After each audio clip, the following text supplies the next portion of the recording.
All right, good evening, everyone. Welcome to the seventh and final episode of Season 3. We, of course, have mixed emotions. We are excited to listen and learn from our honored guest tonight, but of course, also sad that this is the last episode of Season 3. I feel you, Coach John, but I believe that this endeavor we had with our US counterpart is just the beginning of more collaborations with our international RFC colleagues. And who knows, in the near future, when the pandemic is over, our international speakers in this podcast will attend our annual forum and other events.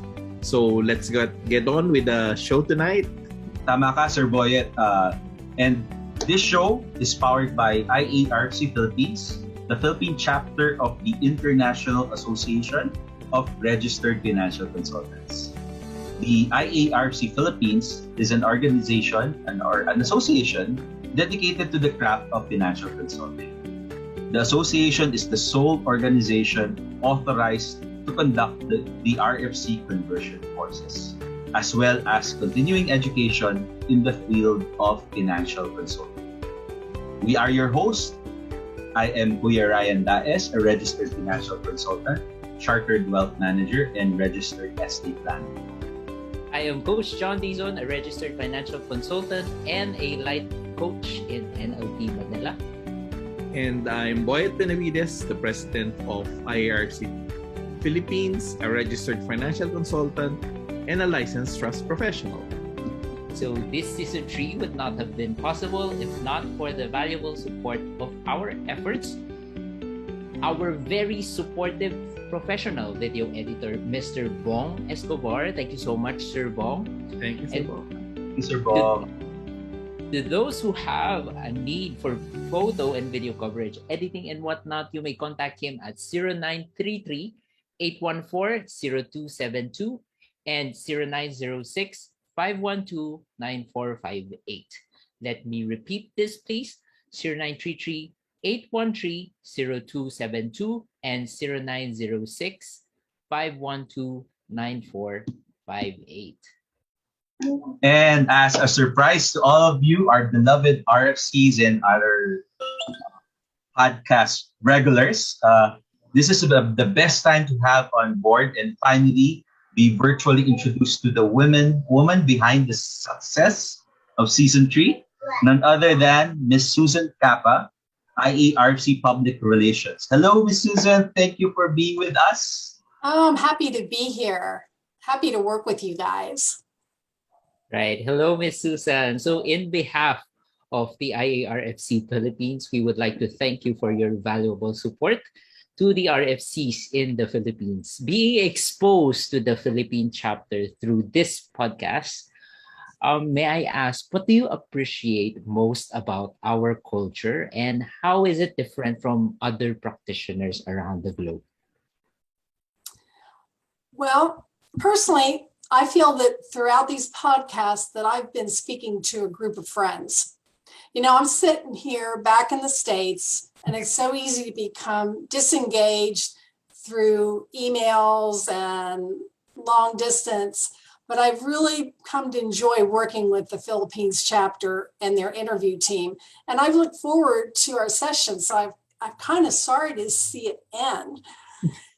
And the respect that the podcast teams have for our consultants who participated is just awesome. And this back and forth exchange is really priceless. And I hope that your viewers are getting a lot out of these sessions. From my point of view also, sitting behind this virtual curtain, so to speak, I found it enlightening on both sides. And the feedback from our US participants have indicated the same. Wow, thank you. That's great to hear, Ms. Susan. With the vast and broad experience of all the speakers we had this season, which you helped us facilitate through your careful selection of speakers, at what stage do you think Filipinos are now in terms of their financial planning practice, with the enrichment that has been brought about by the our speakers from the US? Well, I feel that all of the consultants in the Philippines that are watching this and are engaged, I feel that they're in this stage of being lifelong learners. And it's really evident that even though some of you are more experienced and some of you are just starting out, that everyone is eager to learn. And I really like that about your group, because that is what the IRFC is about. So I'm going to encourage you to keep focusing on continuing education and, of course, the code of ethics, so that you can always look at yourself in the mirror and say that I'm doing the best that I can for the people that I'm representing. That's great. Thank you, Miss Susan. Ms. Susan, is there anything that you would want to relate to our viewers so as to encourage them that they are on the right direction and that Filipinos are on their way to a booming and blooming practice? As you see the movement around the globe, and what should they do to steadily grow towards that direction? To your viewers, I say that look to the leadership of the IARFC Philippines. They're enthusiastic, they're knowledgeable, and they're really very committed to spreading the mission of the IARFC. We here in the US, and I'm speaking for our home office and Ms. Charlotte that has worked with the board, we've been very pleased at the rebirth of the chapter, and we appreciate the forward thinking of the Philippines board. Whenever we have meetings, Sir Boyette comes prepared with the reports that we need. We don't have to keep asking him. It's more transparency, and that is very thrilling for us, because we have really worked hard to keep that connection. And I would just share too that working with all of our members, both here and in the Philippines, that I appreciate more that the change that a financial consultant can make in the lives of their clients. I never really thought about it because I was not in this industry. But after meeting all of you and talking with all of you and knowing what our association is working towards and our mission, it's really an opportunity. You really have an opportunity to make a difference in someone's life. And I think that's pretty powerful, and it's an awesome responsibility. So I would just say to your viewers, stay focused on that. Wow. Thank you so much for those wonderful insights, Miss Susan. Without you, this at all wouldn't be possible. Of course, we would like to thank our executive producer, Grace de Vera Escobar, as well, for making this possible. The guests that you have provided for us are simply amazing. I would like to, if it's up to me, I would like to have them again in the show, because there is a lot more that we can learn from them. So you have heard her, Miss Susan, and you have now seen her RFCs coming from the home office in the Ohio, USA, IARFC. Share the word and share the mission. Once again, thank you, Miss Susan, for being the backbone of RFC Tuesday podcast, season 3. You guys are so welcome. I've truly enjoyed meeting all of you. Wish I could meet you in person.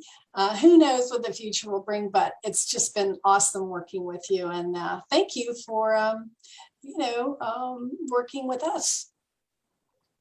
It's our pleasure. It's our pleasure, Ms. Susan, and our honor to be working with you and working with the IARFC home office. Yes. Thank you so much, Ms. Susan. Welcome. Our topic for tonight is about expanding your practice. Now, if you talk about focus, this is the epitome of it. And the best part of his practice is having a mission. Our speaker has led legacy with the mantra, it's not what you do or how you do it, it's why you do what you do that matters. He founded the company with 2 specific ideas. 1, do what others aren't willing to do. And 2, try to make everything you do help someone else. Now, his company, Legacy Financial Network, has expanded to 3 locations in Michigan. Growth has been fueled by a narrow focus on only those in retirement, as well as educating individuals so they truly understand their retirement. Now, this success has led to the formation of LFN Advisors Incorporated, Registered Investment Advisor, and Legacy Network Properties purchases the long-term locations of the Legacy branches.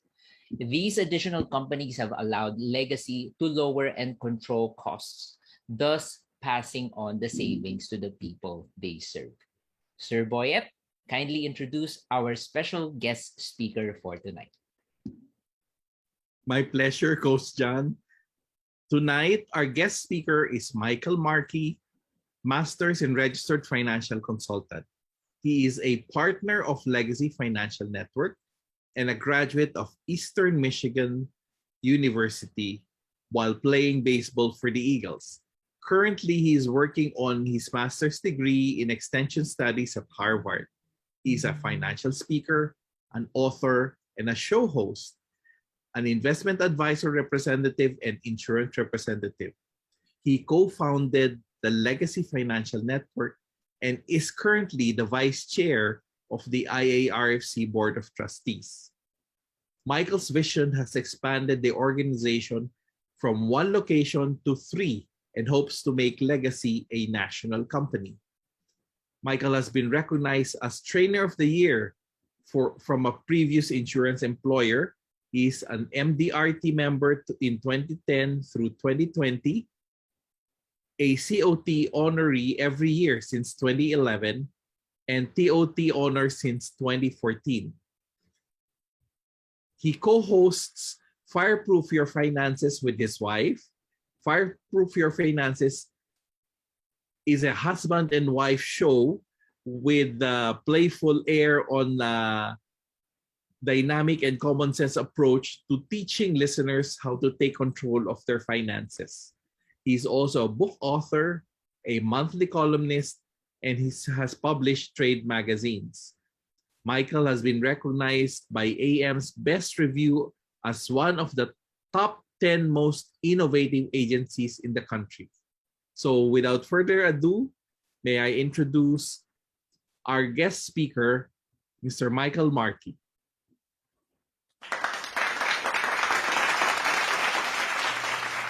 Please allow me to throw the first few questions we have for you, Michael.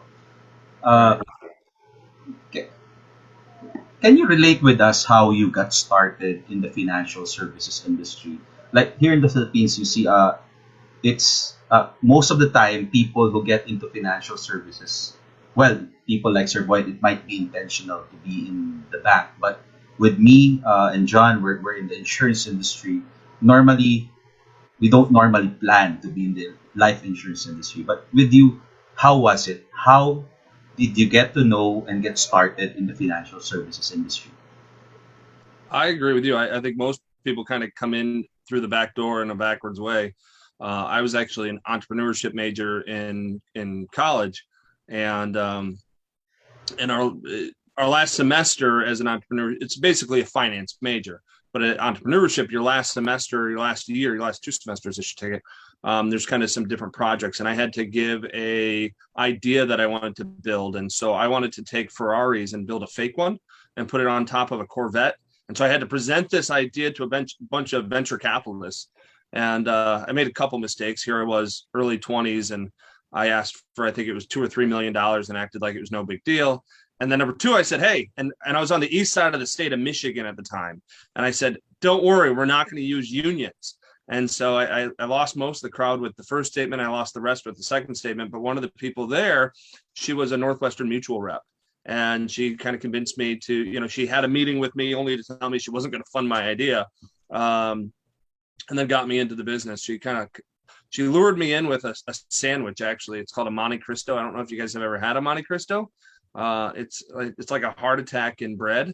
But I was younger. I could eat those type of things. It was fantastic. So that's how I got into insurance. Wow. That's very interesting. A sandwich clinched the deal with you. Right. Yeah. Food. I Well, mean, if you've had a Monte Cristo, you'd understand. I haven't tried. Yeah, I'm that's the lure. Hmm. I'm actually trying to look it up. Anyways, well, not everybody decides to be in his own firm or start his own business. Normally, the way of thinking, especially here in the Philippines, is when you're in the life insurance industry, it's your own business. But what made you decide to start your own company, be an sort of an independent? Well, the joke I always have is it's the only way I could get 100% shareholder support was to start my own deal. Um, I just didn't fit in, to be honest. I started at Northwestern Mutual. They call themselves the Quiet Company. And they said, and I was a baseball player in college. And so they said, well, if you want the athletic director to be a client, you start at the bottom. So you get like the assistant coach to be a client, you sell them life insurance. And then you get the head coach. And then you get the head coach's, boss, and then their boss. And eventually you work your way up to the athletic director. And I thought, that's going to take, I'm a millennial. I thought like, that's way too long. I want to expedite this thing. And so I started calling the athletic director. And so every day, and this will show the youth, every day for 2 or 3 months, I called every day at the same time. I didn't even mean to make it every day at the same time. And so finally, I got to know his secretary by name. And I don't remember it now. It was years ago. And one day she goes, Mike, you're late. I'm like, late for what? She goes, well, I still remember his name, Dr. Greg. She goes, Dr. Greg's been waiting for your phone call. Stupid me. I had spent 2 or 3 months calling him every day. And you know what I had forgotten to do? Think of what I was going to say when I actually got him on the phone. So he answered the phone, and here I am stumbling. And I mean, long story short, got to end up having a relation, got to meet him, and didn't end up doing any business, end up being put on a board at the college I was at, or university I just graduated from. But I'll tell you what, the boss, the management team and the firm I was, that drove them nuts. They're like, this isn't the way you do it. And I ended up going to another firm after that, who I thought was maybe a better fit. And every time I would end up at some place that was really good at this thing, but they weren't so good at this thing. And the problem that we had in our system here, and I don't know that it's probably not the same way everywhere, but the way the products are distributed here, when I worked for a particular company, if they were good at life insurance, but they weren't so great at, let's say, a particular type of health insurance, if I recommended a client to go to a different company that had the better health insurance product, in my mind, we were playing the long game, right? Like if I do the right thing here, 5 years, 10 years, when they need our help again, or we're more competitive, they trust us. We did the right thing. Well, you tell that to your sales manager when you say, hey, yeah, I sent them to so-and-so company because they're better at what, in this particular thing. That apparently was saying the wrong thing. So eventually I got tired of banging my head against the wall and just realized I'm not a good fit for this system, and decided to start our own deal. And maybe it was a little bit, just lucky. Right place, right time. I believe in faith, and I think God kind of put me in a particular situation. I mean, we started at the end of 2009, and I remember telling people like, hey, I'm going to open my own shop. They're like, no, you're not. This isn't, no, Mike, you're too young. No one, like, have you looked at the news lately? Everyone's running out of the industry right now. Places are, AIG is closing up, and you want to open a company? This isn't the time to do it. Come on, use your head. And so I guess the more people who told me no, I stubbornly decided I'd prove them wrong. Yeah. But look at where your gamble brought you, sort Sure. of. It really paid off, it seems. So Yeah, good it's for you. Go ahead. It's good, very good for you, actually. I think it was a good decision. Yeah, it worked. I think it's worked out.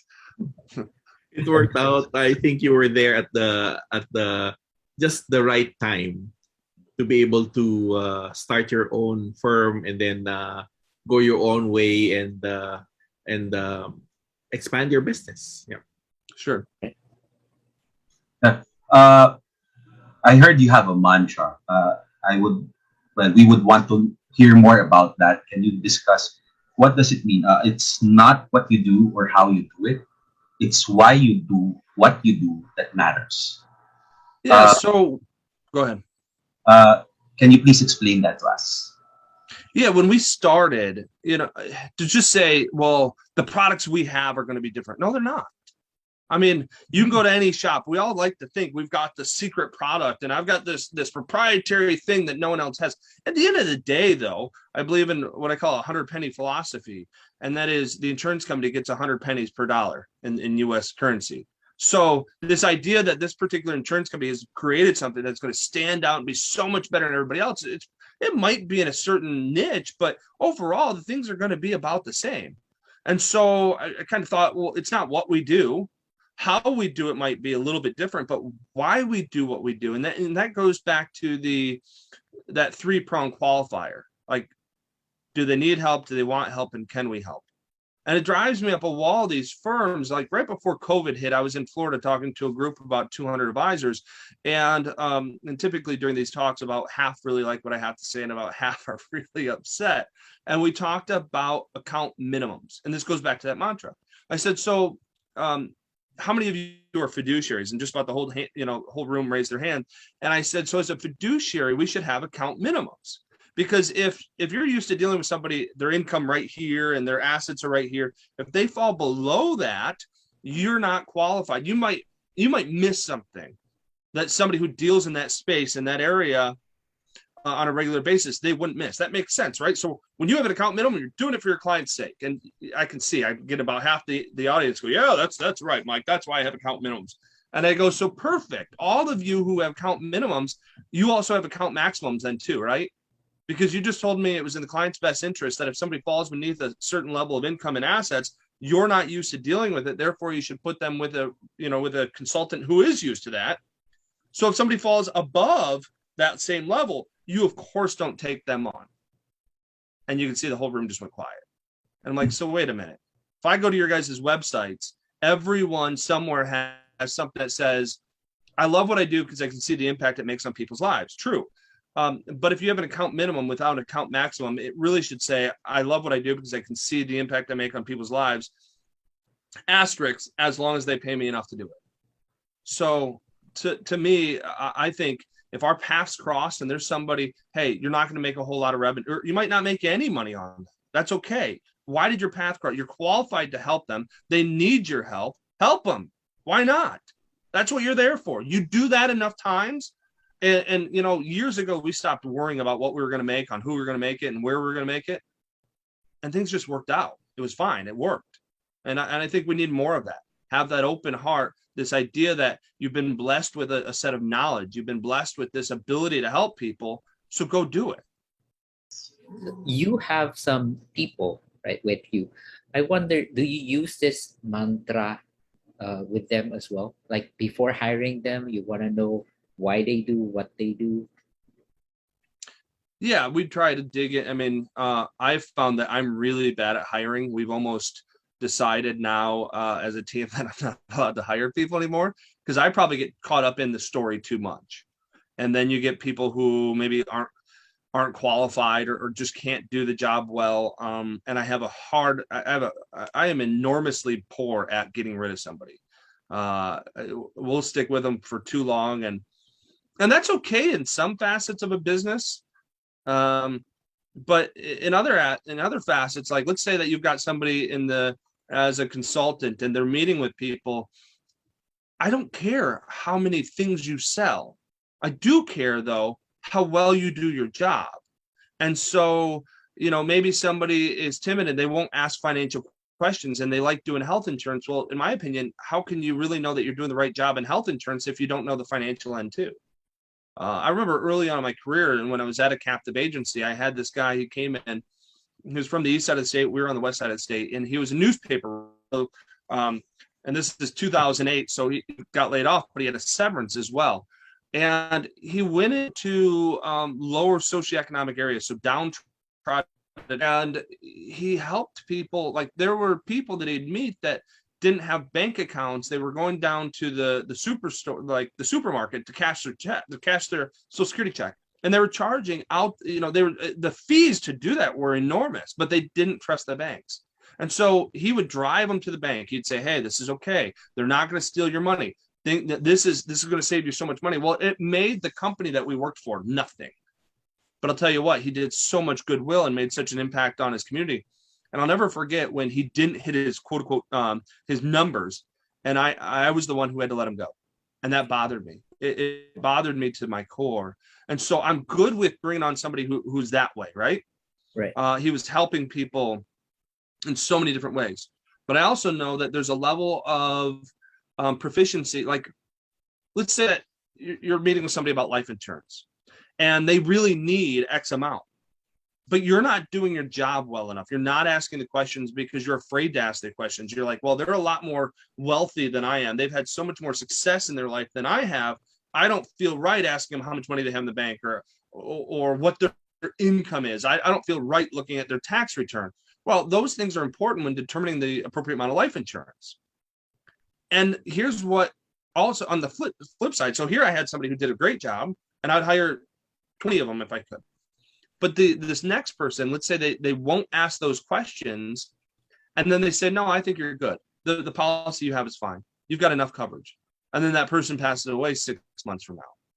So because they were afraid of feathers and maybe offending somebody, which you really, you're not going to offend somebody by doing your job, or at least you shouldn't. They give people a false sense of security, right, which is just as bad. So interesting. What would you say would be the hardest part in involving others or hiring people?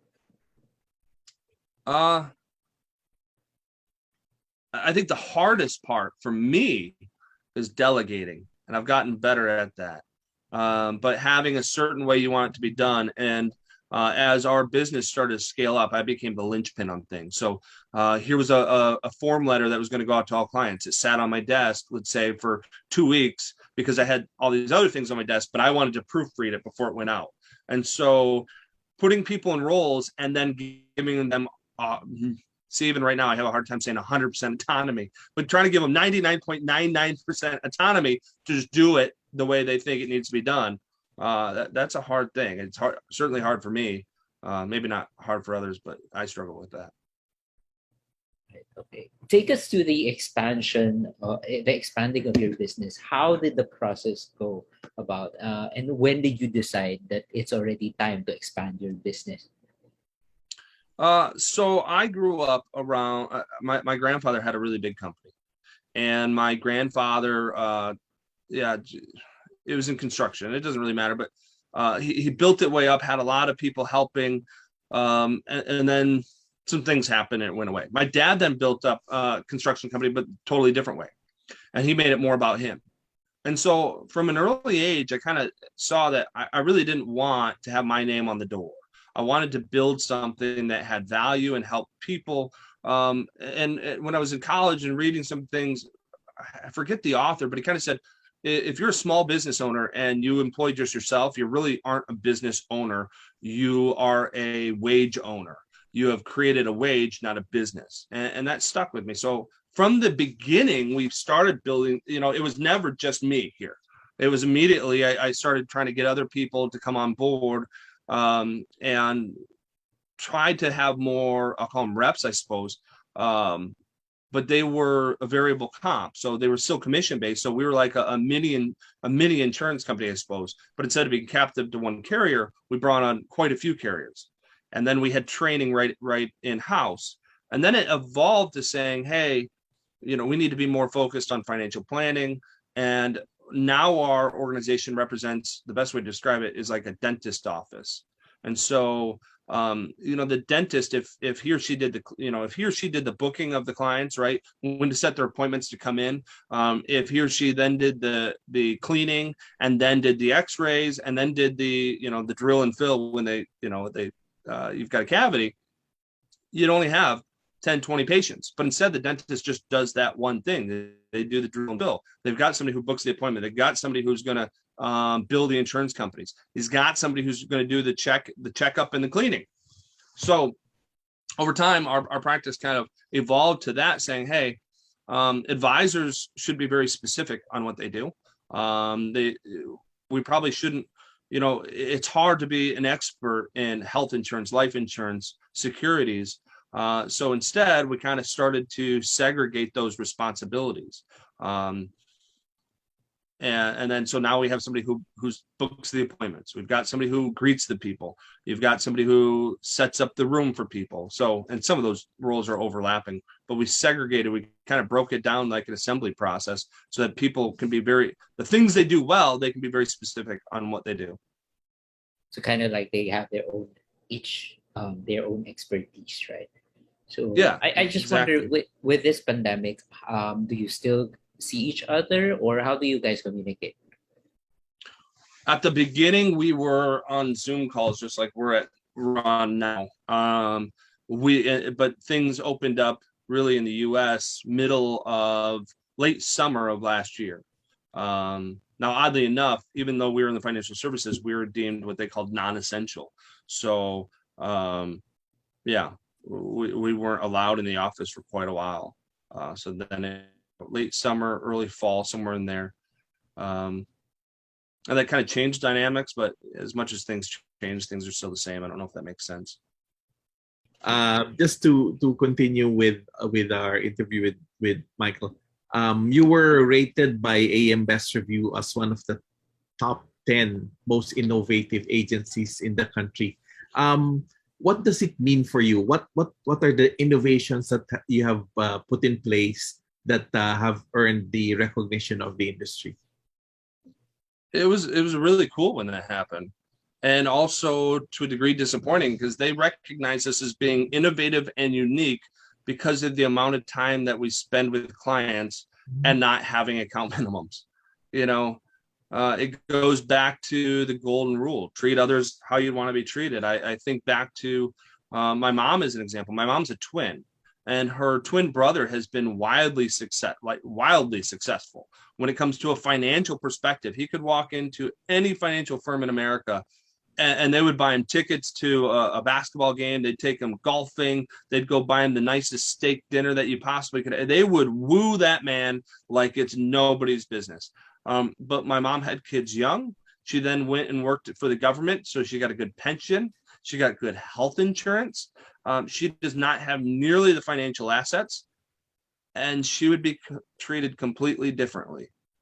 None of them are going to buy her tickets to the basketball game, and if they do, it's going to be nosebleed tickets. It's my uncle, her twin, would get courtside.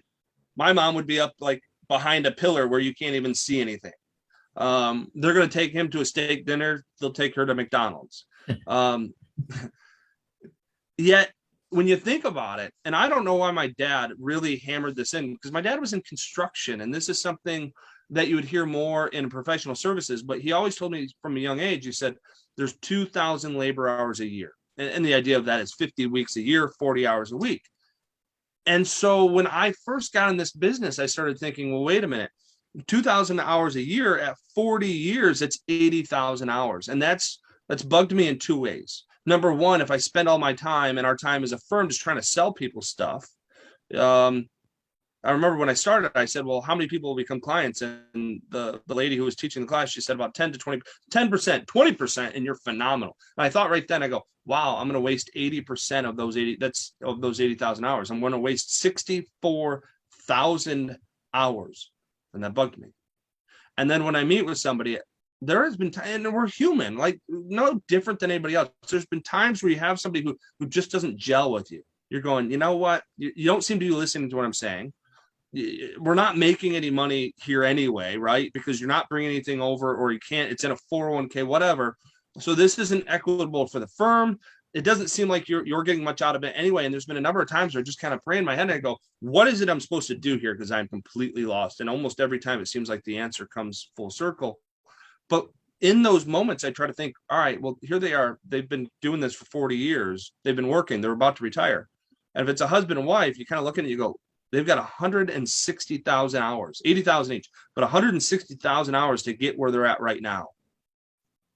And if they were, from a financial perspective, let's be clear, just from a financial perspective, but from a financial perspective, that's the visual matriculation of their life's work.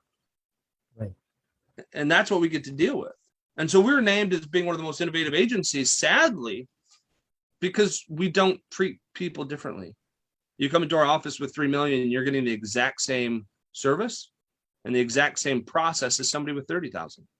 And our team, our advisors trust that if one of our team is bringing somebody with $30,000, and we don't ask, by the way. So before somebody has a first appointment, I'm not saying, so what do they have? Right. Let me know. And we've got other advisors in our office. None of us ask. It's not important. If they were set an appointment on the calendar, they're coming to the office. We believe that the team brought them in for 3 reasons. They needed help, they want help, and we can help. And so really that's what we were. It wasn't a technological innovation. It was doing things again the way it used to be done, making this about people first. So yeah, it was neat to get that award. But I think there's tons of firms, there's probably a ton of people listening right now who are equally deserving. We just happen to be recognized for it. And I just hope more of the industry focuses on that. And the reality is most do, but there's still those few apples out there that don't, that they put themselves first. And we need to find a way to get those people to either change and be different or maybe get out. I don't know. At least you got that recognition because of the way that you treat your clients, the way that you basically give them the time that they deserve, whether it's a $30,000 relationship or a 30 million relationship. Right. As you went along with your practice from a small firm to now a multi-office firm, what would you advise the newer consultants who are considering to expand from a single person practice to forming a company and doing the different specializations that you do? I mean, number one is stop being a single person practice. I absolutely believe in having staff. It takes, again, what you do. If you believe that what you do is really important, then why are you spending time doing things that aren't important, such as filling out applications? That's not what you're good at. And if it's not. That's not your special skill, writing somebody's name on an application. You can have somebody else do that for you. But it takes some faith. It takes some courage to start paying somebody when maybe you feel like you're not getting paid what you need to get paid already. And I don't know that it ever changes. One of the things that I was probably most proud of when we wrote the MRFC study guide was that we put in there that a master registered financial consultant has the responsibility and obligation to, as a fiduciary, to have a profitable business. I think we are the only organization out there that has said that part of the fiduciary responsibility is to run a profitable business. And I think it truly is for a few reasons. Number one, because if you're running an unprofitable business, it skews things. It creates a conflict. If you're not making money as a business, suddenly you now have a conflict of interest to maybe present products or services that, and we hope you wouldn't do this, but there is that conflict now that you're going to present products and services that aren't in that client's best interest. And number two, from the client perspective, that, right? What's that?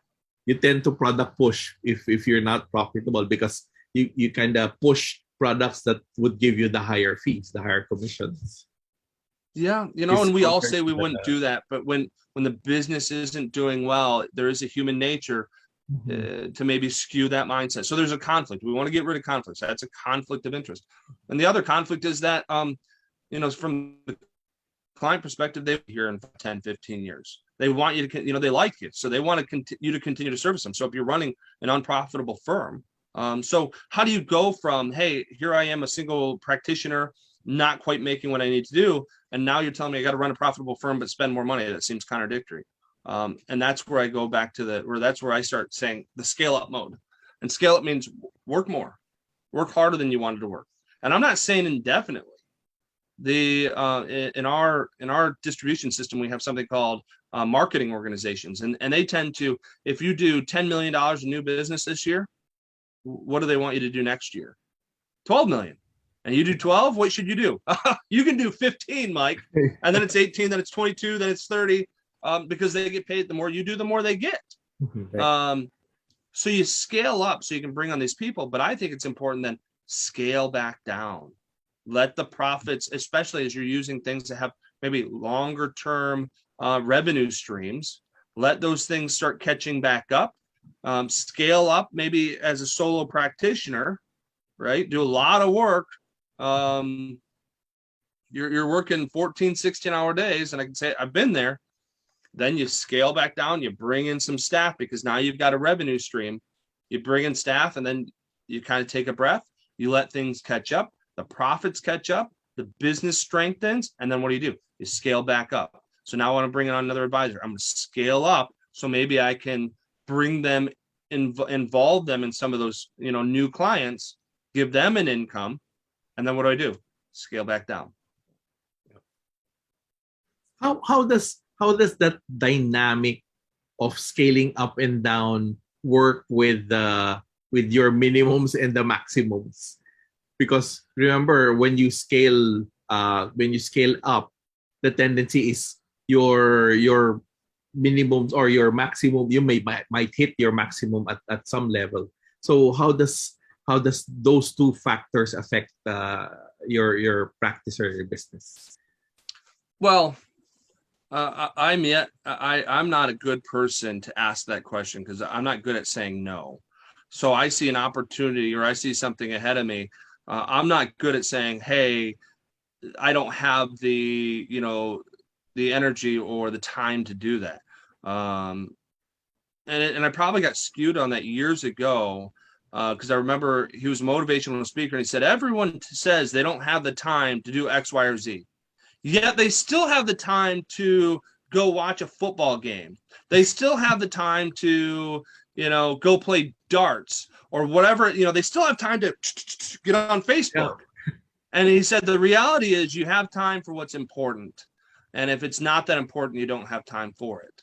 And so, yeah, I don't know. Maybe that's a double-edged sword. I can almost run myself into the ground, but I think anyone can. And that's where I go, the thing that I learned with COVID was I had scaled up for too long and it was time to scale back down. And some things in my life that, like family wise, that I thought I was doing a good job at, when I was forced to be home 24 hours a day for 3 months, I realized I wasn't doing as good of a job as I thought. And it's not, I don't know. My kids didn't say it. I think I just recognized it myself.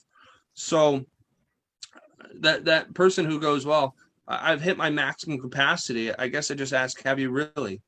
And that sounds maybe bad, but yeah, I was, again, I'm a bad person to give this advice, I suppose, because I'm a football player. I mean, I traveled.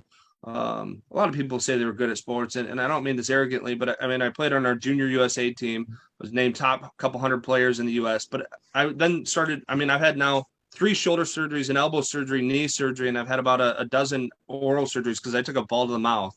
That hurt. What I love about that I learned in athletics, though, was there was a level of pain that you go through, and your team could pull you further. And so maybe you were running, and you said, "I can't run further." Or you were lifting and it's like, I can't lift more. And I can remember doing squats one time and you have all this weight right here and you're going down. I'm going, I can't get up. It's too much. But you had these guys, I had a guy in front of me and a guy in back of me and a guy on each side of the bar. And, they helped you just a little bit. And later on, I'm like, God, you guys lifted that whole thing. They're like, Mike, we barely touched it. And whether they're lying to me or not, I don't know, but it didn't matter. It was like, as a team, we can go further. And they pushed you. And you went through these boundaries that you didn't realize you could go through. And I think most of us have that, where we think here's the most we can do. Well, how much further can you go? And I've been along. I don't know. Almost every goal I've ever said I haven't made. And some people say, well, that's not a good thing, Mike. You need to have, what do they call those in college? SMART goals. SMART goals, right? They're strategic and measurable, but they're specific, measurable. I don't remember all the acronyms, but it was something. There it is. That's the one I always hated. I'm like, what's the point of that? Because who knows what's attainable until you go for it. I never thought I was going to play. At a young age, I wasn't sitting there at 8 years old going, I'm going to play college baseball. No, I said I was going to play Major League Baseball and I was going to be the winning, I was going to hit the winning home run. I obviously didn't get that far, but I still went a pretty far away. And so as kids, we don't dream little, right? We dream big. Yep. As a child, like the first time you water the lawn, you're like, I'm a fireman. I'm going to put out the biggest fire you've ever I'll seen. be a fireman. Yeah. The first bike you get, what do you think? I'm going to be faster on this thing than anyone on earth has ever been. You pick up the basketball the first time, you're like, I'm the next Michael Jordan. I know you don't see it yet, but I do. So we have these lofty goals, and then we become adults, and everyone's like, Mike, that's not a good goal. How are you going to hit that? And a lot of us, we get beat down by that going, well, I don't know. When I started in 2009, it was like, this isn't the time to open up a financial services shop. I'm like, I know, let's try it. What's the worst that's going to happen? They're like, you go broke. That's what happens. I'm like, nah. And so you set those things high. If you're a single practitioner, you're going, I don't see how I'm ever going to have a second. I do. Think about having 5. 2 doesn't seem that scary when you think you're going to have 5, so push through it. Push more than you think you can push. There's probably a third gear that you don't know you have. Yeah, that's great insight. Sometimes we put limits on ourselves, and we don't see that with a little help from people around us, from our team, we can pull it through. Right. That's right. And that's why you got to have a team. Mm-hmm. Yeah, that's the idea. Don't work alone. Work with a team. Right. Nice. Thanks, insight. I do Ryan? wonder, Michael, how old were you when you first started this one? Which one? Like in the financial world? Yep. Starting your own business. Oh, starting financial business or like first business period? Okay. Your first so venture. So So my how first old- venture, my parents were in a multi-level marketing thing called Amway, Yeah. and they would buy all this product to hit different levels, and they kept it in the basement. I would then take that product out, put it on a wagon, and go to construction sites and sell it. Wow. My margins were fantastic. I found out later I was selling them at like half the price they were paying, which made sense why I always sold out. That was probably my first venture, I guess. My next was when I was 14 years old, we had the craze of Beanie Babies. Mhm. And so I had this idea to put Beanie Babies in those arcade games, ones with the, like, you got a joystick and you got the claw. Then it And yeah, so I guess I was better with Excel back then. I didn't know what break-even analysis was, but I went to a restaurant and I counted all these people coming in, and I figured, hey, if they're in construction gear, they're not going to play a crane game for Beanie Babies. So I counted X amount of people coming in. I said, if I can get X amount to play and X amount win, here's how much I'll make per play. And it cost me X amount, or, whatever amount to buy these things. Here's how much I'm making per play, per hour, per whatever. And so I approached my parents for a loan. My dad said it was the stupidest thing he'd ever heard of. I've always told people he charged me 8% interest. That's a lie. I found the paperwork. My mom was moving, and so why she still had this, but I got the original contract of the loan they gave me to start. He charged me 18% interest because he said it was such a dumb idea. He was really trying to encourage me not to do it. I ended up paying him back, I think, in 2.5 weeks. Wow. The thing took off. Wow. Yeah. And so I was 14 years old. I don't even remember what it was. I think 14 years old, making $600 a week or something like that, net profit. Yeah. And yeah, so, and then that kind of parlayed into, then I found this thing called eBay. eBay was brand new at the time. So I started buying and selling higher end cars. Well, buying off eBay. I found that if you got them out of a major market, say like New York or Chicago, every car I bought out of Chicago, I've regretted, just FYI. But that I grew up in a farm community. So a 10-year-old BMW in New York was like, oh, it's a 10-year-old BMW. In farm community, people are like, whoa, hey, what's up with that BMW? And so I'd ship them in. And later on, I found out my mom was embarrassed because she thought the neighbors thought I was selling drugs because I would have, and then I found it was cheaper to ship 2 cars at once rather than 1. And I had a rule, I only bought black. So she's like, yeah, you'd have 2 black BMWs. We wouldn't know what's going on. They would show up in the driveway. All our neighbors probably thought you were selling drugs. And yeah. So those were kind of the first ventures that helped, along with scholarships for baseball, help pay through college. yeah, just about anything. I got interested in that. And then, so the financial thing though, that was 09. So 26 years old when I started, maybe 27, but yeah, I probably had my birthday. So 20, oh yeah, 26. Yep. Right. Wow. But even at an early age, your spirit is already that strong. You know? Winning Yeah. spirit. Well, I mean, yeah, I don't know. I've got it. My oldest right now, I love watching him play sports, and I hate watching him play sports. He doesn't have that same, like that same aggression, and aggression I mean as a good thing, intensity, Right. and so we all have different strengths, right? The intensity is something that made it maybe easy to bring people around and get them fired up about different ideas. But then the downside to that is I get people so excited, and we got all these directions, and it's hard to stay in one direction too. So there's probably people listening that are going to go, well, I don't have that kind of intensity. It doesn't. That's probably a good thing. What you need to do is find somebody who does, bring them in, and they don't necessarily have to have that much intensity, but we got to have a mixture. If I had an office with a bunch of people that thought like I do, boy, we'd have great ideas. We'd have a million of them, and we'd never finish any of them. So, right. But I just want to ask this, Michael. How did the involvement of radio come about? How did you venture into having radio broadcast, basically? go back to big goals. I don't really know why I wanted to do it. I just did. I wanted to be on TV or radio. I have a client who her family owned a small radio station, and I was with a particular marketing organization, and I had just hired a brand new office staff person, and his name was Troy. And Troy comes up to me. It's a Friday afternoon. He goes, "Hey, Mike, I got so and so on the phone." I'm like, "Hey, good for you. What's that mean?" He's like, "They've got an exciting business opportunity for you." I'm like, "Are you?" And he goes, "I'm patching him through." He was so excited. It was obviously the first solicitation he'd call, because we get like 30 of those a week.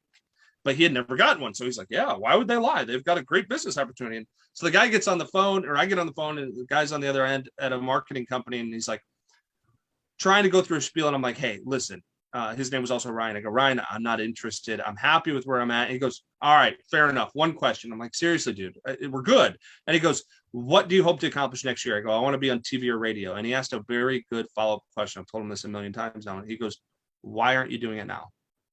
And I just said, well, I don't know how. And he goes, and this was like 3 weeks after bringing on the client whose family owns the small radio station. I said, well, Mike, we have a robust radio program here at our marketing organization.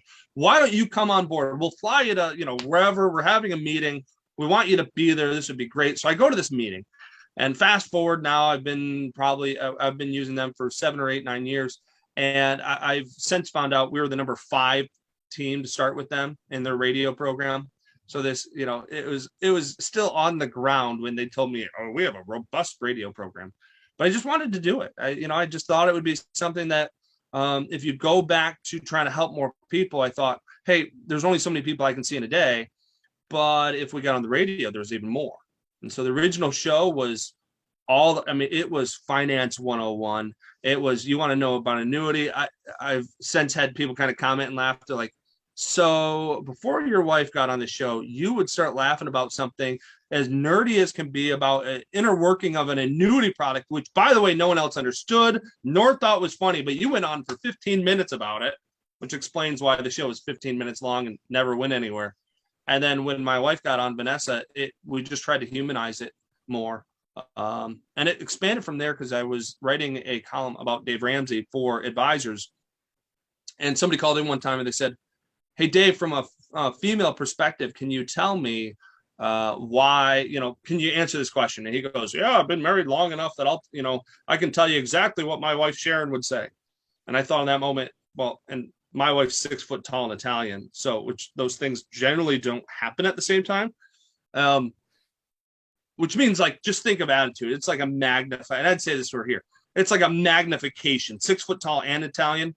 Like, take the 5'2" Italian, add an extra 10 inches. That's her with attitude. And I thought at that moment, like, I've been married long enough. I'm never going to say I know exactly what my wife would say to a particular question. And then that's that's what birthed us being a husband-wife team on the radio, because it was, well, wait a minute, here I am the finance person, but she worked in banking before. She runs the household budget. We're going to approach different questions we're going to have different ideas just from a gender perspective. And so I thought that would help more people to have, we try to avoid stereotypes because they can be dangerous, but at the same time, stereotypes are there for a reason, which means, and I might be offending somebody, but I probably speak in a way that is going to appeal more to men. And I know my wife probably speaks in a way that appeals more to women. And so, yeah, it all came back to not trying to make an infomercial, right? This wasn't 15 minutes or a half hour about here's why you should work with Mike, or here's why you should work with Legacy. That's our firm. It was, what could we talk about that maybe people are struggling with right now? And what could we talk about that maybe people are struggling with and is driving a wedge between them? So, yeah, longer answer maybe you hoped for. Wonderful dynamic between you and your wife. You're also a behavioral financial advisor, Michael. So what does that mean? Well, so behavioral finance is probably that's something I started studying right at 2007, 2008, because everybody, and I didn't even know it was an area to study. I got fascinated that people said they knew how to react when the markets would go bad, then the markets went bad and they didn't act the way they said they were going to act. And I had, on the east side of the state of Michigan, I had like 3 clients. They were either in healthcare, construction, or auto. And some people say, oh, well, the healthcare has a high level of education. I don't know that I agree with that. I've met some real idiots that are doctors, and I've met some real brilliant construction people. So, right. That's an unfair stereotype going back to that. But I watched that healthcare workers didn't make the same knee-jerk reactions as people in construction and auto. And it baffled me. Well, why? And what I came to, just from my experience, was that people in auto or construction, they might not have lost their job, but they knew a whole bunch of people that did. And if you were in healthcare, you probably didn't know anyone who lost their job in healthcare. If you were in healthcare during the Great Recession, you didn't worry about your income. You saw the 401k, right? The same jokes everyone makes. The 401k became the 201k. But their income was okay. And so it didn't have the same impact on them. And what's actually really cool is in 1979, probably some people would say, and this isn't, I agree with this opinion, but this isn't me giving it to you. There's a number of economists that would say the most important document in the last 50 years in finance was written in 1979, and it's called Prospect Theory. It was written by Amos Tversky and Daniel Kahneman.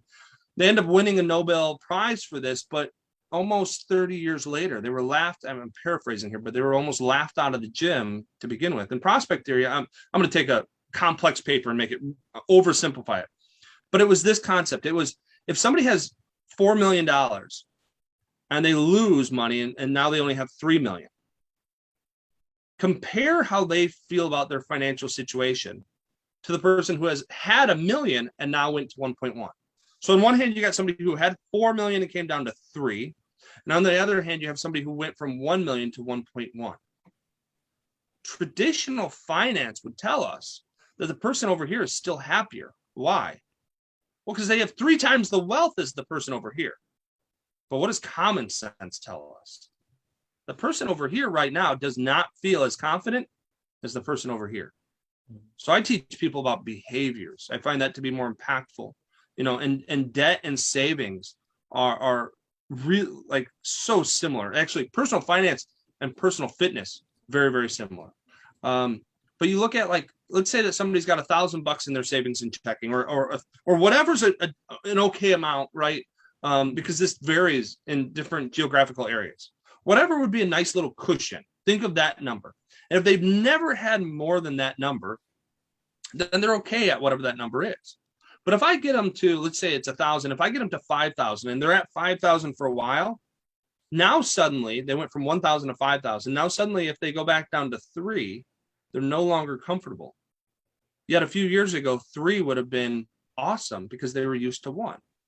And they will change their spending in little ways that they don't even fully recognize to get it back to 5, which is fascinating because 3 used to be fantastic. 1 was sufficient. 1 was comfortable. 3 would have been great. But once you get used to 5, 3 is no longer good and 1's not good at all. So they change their spending a little bit, their consumption, so that it goes back to 5. Then eventually it goes to 7, and 5's no longer okay because they're used to 7. And then you get to 9. Well, that's the exact opposite way. Let's say you've never had more than $1,000 in debt, and all of a sudden I put you $4,000 in debt. Well, now also you're freaking out. You're very uncomfortable. And what happens is you'll change your consumption in ways to bring that debt back down to 1,000. But here's what happens. The moment you'll bring it all the way back down to 1,000 or to 0 a few times. But what happens is you gain confidence. So when all of a sudden you can take on $4,000 of debt, you don't have to pay it off. You have to come back to the point where you believe you could pay it off, where you were confident that you would have been able to. And then all of a sudden you take on $6,000 of debt because 4 was fine. And what used to be uncomfortable is no longer comfortable. And you take the 6 back down to 3. Well, suddenly you're comfortable at 3 because it used to be 6. So at 3 now you're comfortable because I've handled much more. And now you build it up to, like, say, 8. And so it goes the exact opposite way. That confidence leads to more debt, and less confidence or lack of confidence leads to more savings. So it's that yin and yang. So if I can get somebody to focus on the savings part, what we have to do is artificially make them feel less comfortable. So all of a sudden they build up 30,000 into their savings and checking. What we'll do is we'll take 10 or 15 of that out and put it somewhere else. So even if it's just another savings account, but so they, when they log in to see their bank statement, they don't see 30, they see 15, and it just changes something in that. And you can also artificially change that on the debt side. They got 15 credit cards, all with $1,000.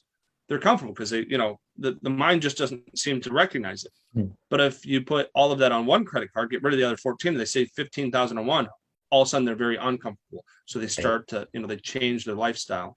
So we focus a lot on those type of things. Thanks, Michael.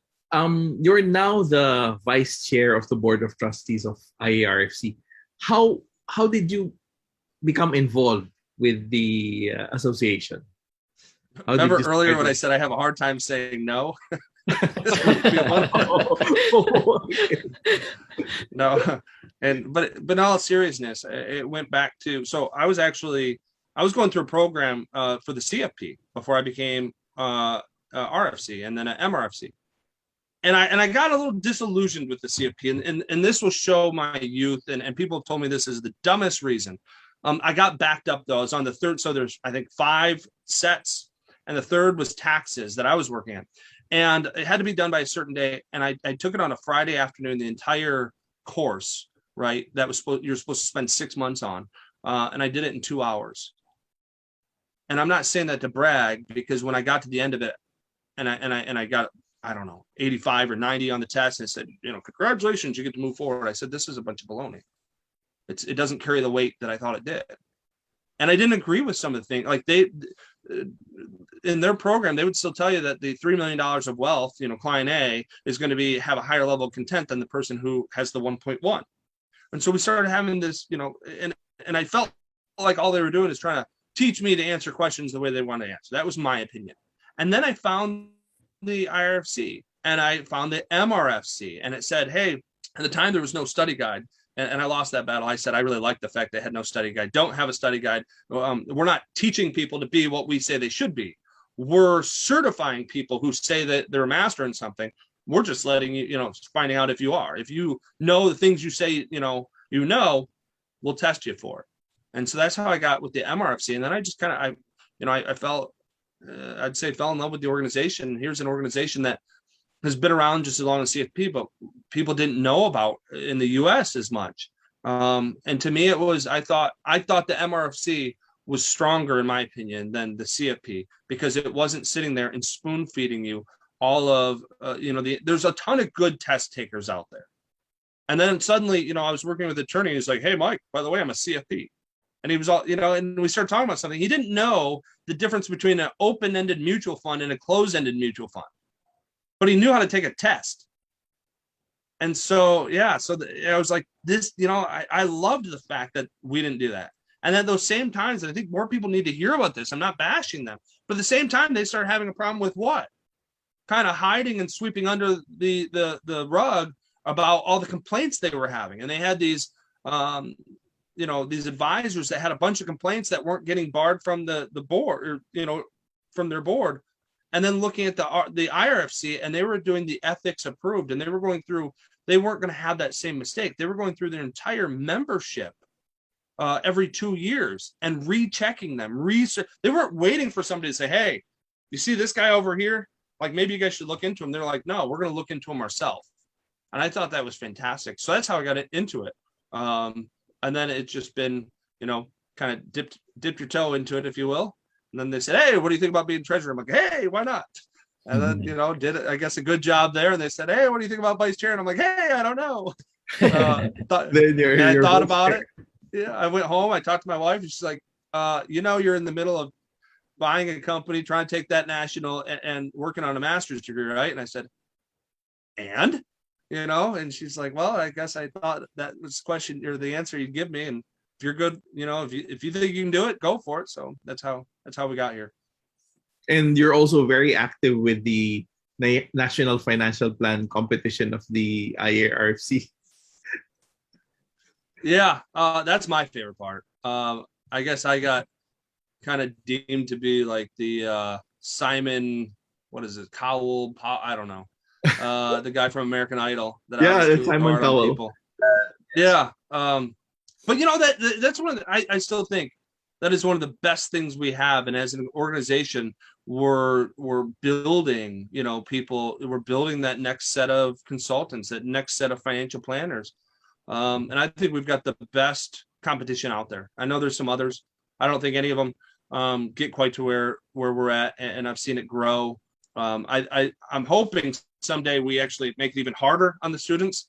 I would love to see it where we almost give them no answers. You give them a tax return, you give them some goals, you give them financial statements, and they have to then figure out, from there. But we'll see. But yeah, that's it. That's been a blast. I've loved it. I've loved kind of challenging the kids about it. I think we've grown past the part where they think I'm just being, kind of a jerk to them. I think they understand. I know there's one professor though that still does not like me, because I've reached out to him a few times, like, hey, that was a good showing. And he's like, yeah, thanks, Mike. But I guess you're the guy that gives them a hard time, but I guess probably years from now, they will think of you as the person who made them think and who pushed them to the limit. Sure. I mean, I love asking questions. I know I'm doing a lot of talking now, but I love asking them, people questions. And if you give an answer that doesn't make sense, it's just never been really in my program to not then ask again and in a different way and kind of challenge you on that answer. And that's, let's be real, that's the way clients are too. They ask you a question and you don't know the answer, and all you do is give them kind of a fake answer. Most of them kind of look at you and go, really? And they'll challenge you on it. And all of a sudden you find yourself digging a hole and you're walking backwards. So, they're going to experience it anyway at some point. So hopefully that helps them become better. Prepares them mentally and emotionally as well. Right. Mm-hmm. Thank you so much, Michael, for sharing with us your passion and all of your great tips and everything that you mentioned. That you shared are very helpful to us here, and it kind of encourages us to really look beyond the horizon and look at bigger territories in helping out people. And we know that with what you shared, if we have the right mission, vision, and focus, we could be just like you. So it's like saying, I want to be like Mike. Right. Yeah. So again, it was a great evening with our two special guests for tonight, Ms. Susan Capa and Michael Markey. So we learned a lot from both of them. Again, we are truly thankful to both of you for being with us tonight, and Ms. Susan for all throughout this season 3. If I would just like to remind all of our watchers that you would want to watch the previous episodes. They're all shared in our in our Facebook page, and you can just watch them back if you like. Even the episodes from the previous seasons, they're available. These are valuable resources that all of our RFC compatriots and colleagues can actually go back to and learn from. So we hope that we were able to leave with you guys a treasure trove of knowledge from our previous episodes and the season. So again, let me just remind everyone that every time we have a season, our episodes are shown every second and fourth Tuesday of the month. That is why it's important to follow us on Facebook. All of the episodes are pre-recorded and will be broadcasted live on Facebook. Again, Facebook Live. So, Sir Boyet? On behalf of our executive producer, Ms. Grace De Vera Escobar, and our off-screen assistant executive producer, Ms. Susan Capa, this is the RFC Tuesday podcast saying, It is better to be in the know than to be the last to know. Goodbye. Thank you. All right, bye. Thank you. Thank you, Michael. It was a great opportunity to have you with us. Thank you so My much. pleasure, guys. Thank you. Thank you. Good night. Thank you. Good night, everyone. Good We'll see you everyone. again Next for episode.